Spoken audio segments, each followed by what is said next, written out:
오늘 읽은 13장과 14장을 이렇게 보면 13장 제일 마지막에 12명의 정탐꾼이 들어가서 결국 그들이 본 게 뭐냐, 여기 지금 얘기하는 것처럼 우리는 메뚜기 같은 존재다. 그들은 큰 거인들처럼 보이고 그리고 우리는 메뚜기다. 사실 또 실제로 그랬을런지 몰라요. 근데 이제 지금 이 33절과 14장의 출발점이 이제 이런 어떤 그 의식으로부터 출발하고 있다는 거죠. 우리가 다윗과 골리앗의 이야기, 그죠? 나중에 이제 사무엘상 넘어가서 이제 이렇게 읽어보면 그 다윗이 골리앗을 이길 때도 그 소년이잖아요. 자기 형들 제일 말째로 태어나가지고 그래가지고 이스라엘 백성이 저 블레셋과 싸움을 하면서 골리앗이라고 하는 거대한 이 네피림과 같은 그런 후손 나타나가지고 큰 소리 지르고 막 그냥 그러니까 뭐 이스라엘 백성들이 꼼짝 없는데 그런데 다윗이 나타나잖아요. 그래가지고 다윗 그 소년 다윗이 물맷돌을 갖고서 그냥 골리앗을 단번에 쳐서 죽이거든요. 그때 아주 유명한 얘기가 있잖아요. 내가 만군의 여호와의 이름으로 나간다 라고 하는 그런 어떤 그 신앙 고백. 근데 여기서도 마찬가지예요. 그러니까 사실은 어떻게 보면 이스라엘의 긴 역사 속에서 역사라고 하는 것이 뭐 어떤 때는 반복이 되거든요. 그런데 여기 나오는 요 장면과 그리고 다윗과 골리앗의 이야기의 장면과 사실은 연결이 지어져 있다라고 볼 수 있는 거죠. 왜 그러면 뭐 그게 연결이 될 수 있을까라고 얘기할 때 사실은 이게 모세 오경 속에 있지만은 그럼에도 불구하고 이스라엘의 역사 속에서 모세 오경이라고 하는 게 빛을 발하는 거죠. 이스라엘의 역사가 없으면 뭐 모세 오경이 뭐 별 의미가 있겠어요? 그러니까 사무엘 상하라든지 아니면은 뭐 그 전에 사사기라든지 이런 것을 이스라엘 백성들의 그 역사가들이 쓰거든요. 그걸 우리가 보통 열왕기 역사가라고 얘기하는데 그 열왕기 역사가들이 이스라엘의 역사 속에서 특별히 그런 그 믿음 없는 어떤 모습들이라든지 이런 것들에 대해서 굉장히 비판적으로 쓰거든요. 지금 이 믿음 없는 모습이 여기 오늘 민수기 13, 14장에 나오는 이스라엘의 모습이라고 그렇게 말씀드릴 수가 있는 거죠. 자, 오늘 이야기 속에서 저는 이런 생각을 해봐요. 우리들도 이런 입장에 놓이면 이런 고백을 할 수밖에 없지 않을까라는 생각을 해요. 주변 환경이 내가 감당할 수 없는 거예요. 그죠? 내가 인생을 살아가면서 어떤 때는 그냥 메뚜기처럼 그냥 뭐 어떻게 힘쓸 수도 없는 그런 어떤 아주 큰 장애물이 앞에 꽉 가로막혀 있는 그런 그 상황 속에 우리가 들어갈 때도 있거든요. 그런데 오늘 성경 말씀을 통해서 보면 그럴 때에 저 사무엘 상에 나오는 다윗처럼 그렇게 힘과 믿음과 용기를 갖고 왜? 하나님이 함께 하시니까.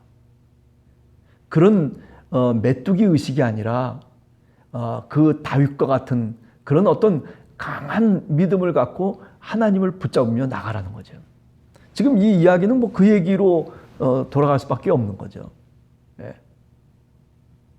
우리가 과거에도 우리 삶을 한번 뒤돌아보면 우리들도 어떤 때는 힘들어서 눈물을 흘리고 막다른 골목에서 지쳐가지고 쓰러져 있을 때가 있었거든요. 그럴 때 그것을 해결할 수 있는 방법이 사실은 아무것도 없었지만은 그러나 하나님을 붙잡고, 그죠? 내 힘으로 그걸 극복해 나가기 이전에 내가 신앙을 통해서, 믿음을 통해서, 기도를 통해서 하나님의 말씀 앞에 가까이 무릎을 꿇고 주님의 말씀을 들여다보면서 어쩌면 그것을 극복해 나갔던 신앙의 기억. 만약에 그렇지 않고 그런 기억이 아니라 내가 그냥 열심을 다해서 내가 힘을 다해서 그것을 극복했다면 그거는 믿음의 사건은 아니죠. 믿음의 사건이라고 하는 것은 하나님의 은혜로 주시는 것인데, 그런데 그 은혜로 믿음으로 나아간 내 삶에 어떤 흔적이 있다면 그것을 요한복음에서는 뭐라고 얘기하냐면 그것을 세메이아, 표적이라고 얘기해요. 표적. 예. 예. 나에게는 그런 표적이 있다는 거죠. 이스라엘 백성의 역사 속에도 그런 표적이 지금 보이는 거예요. 그게 바로 오늘 여기 14장에 나오는 내용이에요. 사람들이 강팍하죠. 예. 조금만 환경이 뒤틀어지면은 아우성을 치기 시작하잖아요. 모세와 아론이 그런 기적을 행하고, 그리고 뭐 홍해를 갈라가지고 여기까지 나오고, 만나와 메추라기를 주기도 하고, 구름 기둥과 불 기둥으로 인도하기를 하고, 그리고 옷과 신발이 떨어지지 않고 40년 동안 그렇게 해나가는 그 하나님의 은총과 은혜가 지금 여기 머물러 있음에도 불구하고, 그런데 어떻게 돼요? 조금만 환경이 바뀌면 이렇게 사람들이 난리를 치는 거예요. 믿음 없는 행동이죠. 그죠? 우리 신앙인들은 그럼 어떻게 돼야 되냐? 정말 이스라엘 백성이라면 이렇게 행동해서는 안 될 거 아니에요. 그러니까 오늘 이 민수기 13장과 14장에서 우리들에게 교훈을 주려고 하는 하나님의 소리는 뭐냐면 믿음 있는 사람이 되라는 거죠. 믿음 있는 사람. 근데 그 믿음 있는 사람이라고 하는 게 어떤 사람이냐 하면은 이런 환경 속에서도 하나님을 붙잡을 수 있는 사람. 이게 참 어려운 얘기입니다. 우리가 아브라함의 이야기를 이미 했잖아요. 아브라함이 왜 애굽으로 내려가요? 그 약속의 땅이 가나안 땅에서 가뭄이 들었단 말이죠. 그러니까 그거를 못 찾는 거예요.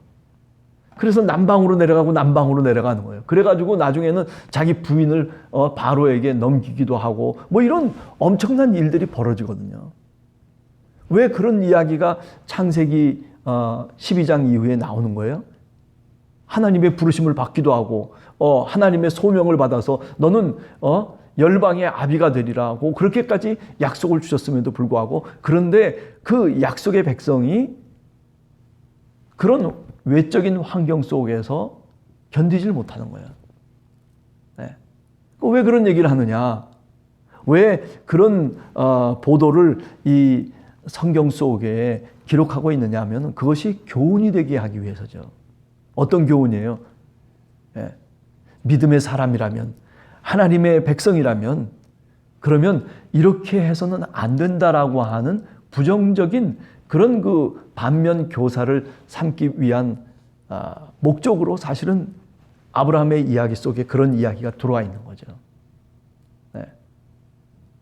우리가 신앙생활 하면서도 우리가 뭐 아브라함 같은 사람들이죠, 다. 우리도 이 이스라엘 백성 같은 사람들이 조금만 환경 바뀌면 난리를 피죠. 내 마음속에서 갈등이 일어나고, 그리고 불신앙이 싹트오고, 또 그런가 하면 불만과 원망이 생기기 시작하고.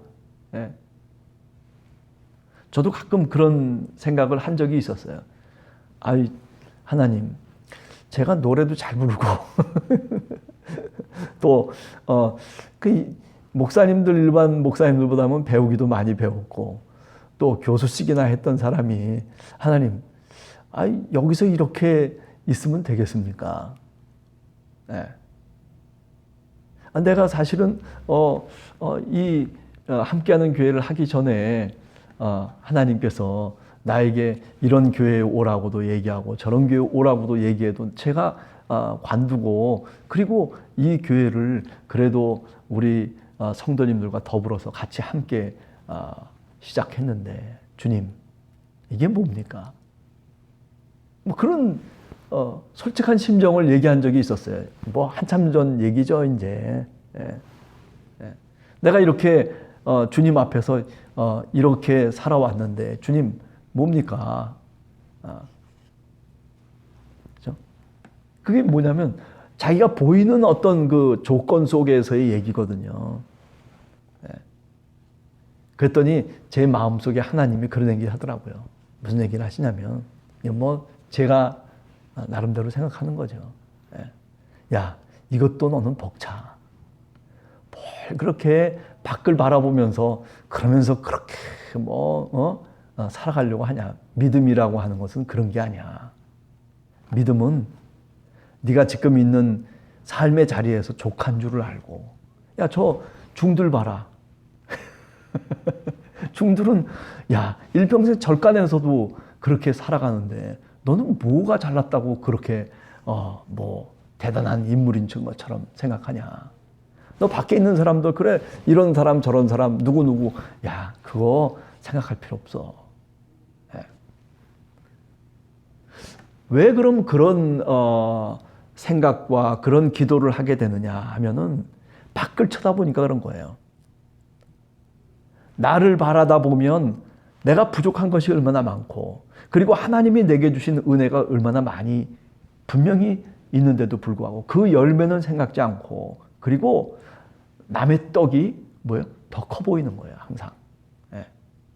그러면서 제 마음속에 와닿는 게 뭐냐면, 우리 성도들이 얼마나 귀중한 존재들인가. 예. 그죠? 그래서 저는 우리 교회 성도들에 대해서 뭐라고 얘기하면 가만히 있질 않아요. 그저 외적으로 드러나는 환경적인 조건만 갖고서 모든 것을 평가하려고 하는 게 바로 우리가 살아가는 세상이거든요. 근데 교회에 와서도 똑같이 그렇게 행동하려고 하는 거예요.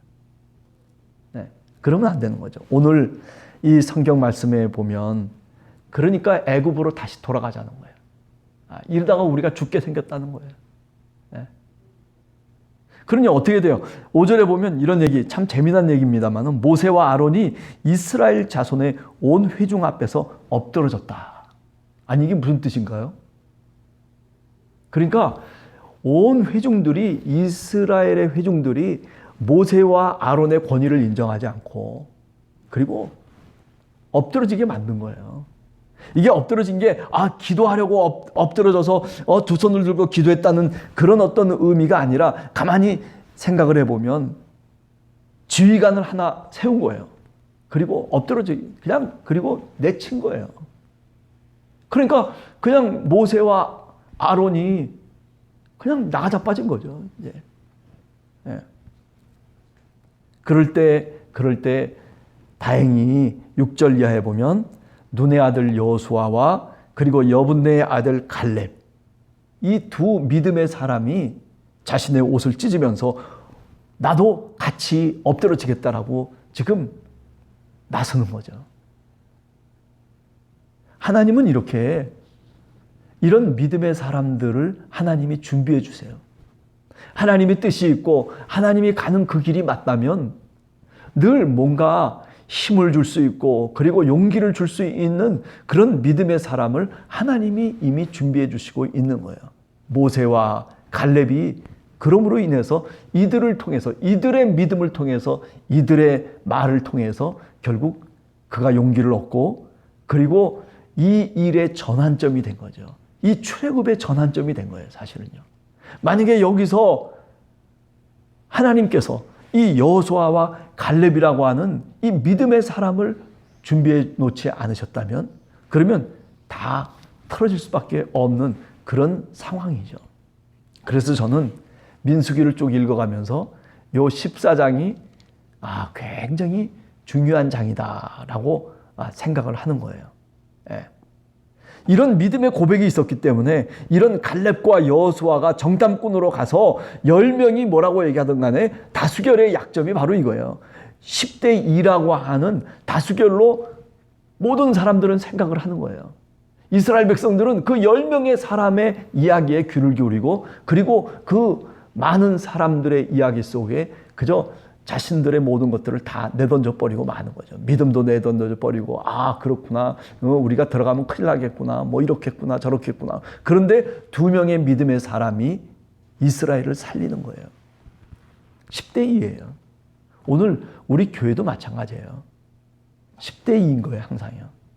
믿음의 사람들은요 그렇게 많지 않아요. 정말 성도들 중에 정말 믿음을 갖고 정말 기도하면서 주님 앞에 무릎을 꿇고, 그리고 믿음으로 세상을 바라보는 사람들은 그렇게 많은 숫자는 아니에요.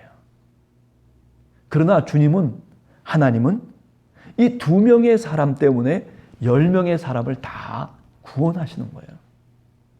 그게 교회의 원리이기도 해요, 사실은요. 우리가 인생을 살아가면서 이렇게 어려운 모세와 아론이 지금까지 승승장구하면서 왔잖아요. 그죠? 뭐 부족한 게 뭐가 있어요? 막 하늘에서 불이 나고 막 구름 기둥으로 인도하고 뭐 그냥 기도만 하면은 그냥 응답이 오고 이런 속에서 사실은 이 모세와 아론이 여기까지 온 거거든요. 그런데도 불구하고 이런 엄청난 저항을 얻게 됐을 때 모세와 아론이 그냥 쓰러져 버리고 만 거죠. 낙심하고 그리고 그냥 엎드러져 버리고 만 거예요.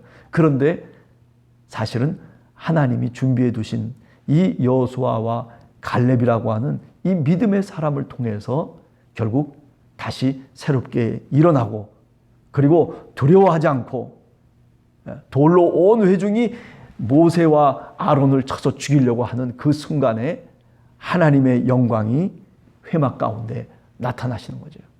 네. 그래서 이제 새로운 전기가 마련되는 거예요.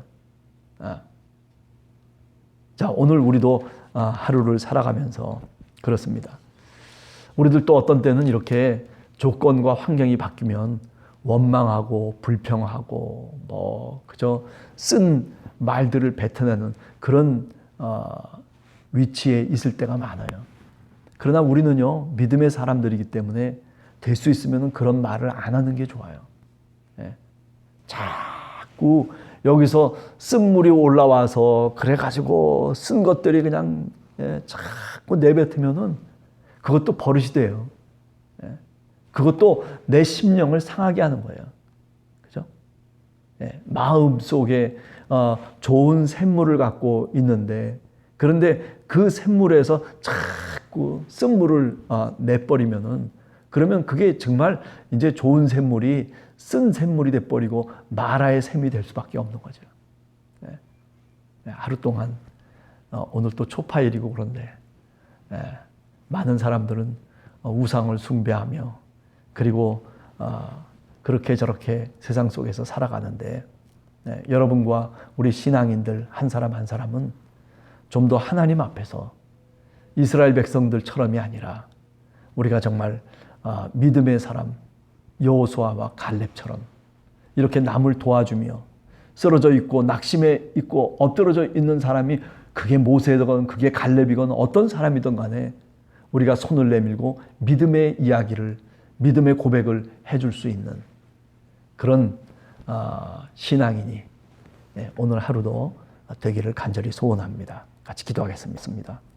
주님, 저희들 늘 세상을 살아가면서 연약한 사람이지만은 그러나 늘 주님 앞에 무릎을 꿇고 두 손을 모으고 기도하는 우리들 삶 속에 하나님 이런 믿음의 모습들을 저희들이 회복하며 이런 믿음과 용기를 갖고 세상 속에 어떤 조건 속에서도 주님을 바라보며 살아가는 우리 성도들 모두가 되도록 하나님 축복해 주시옵소서.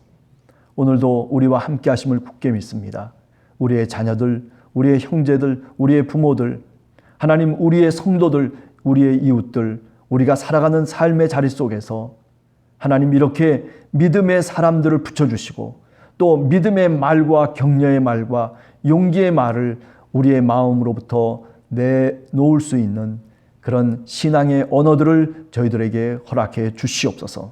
감사드리며 예수님의 이름으로 기도하옵나이다. 아멘.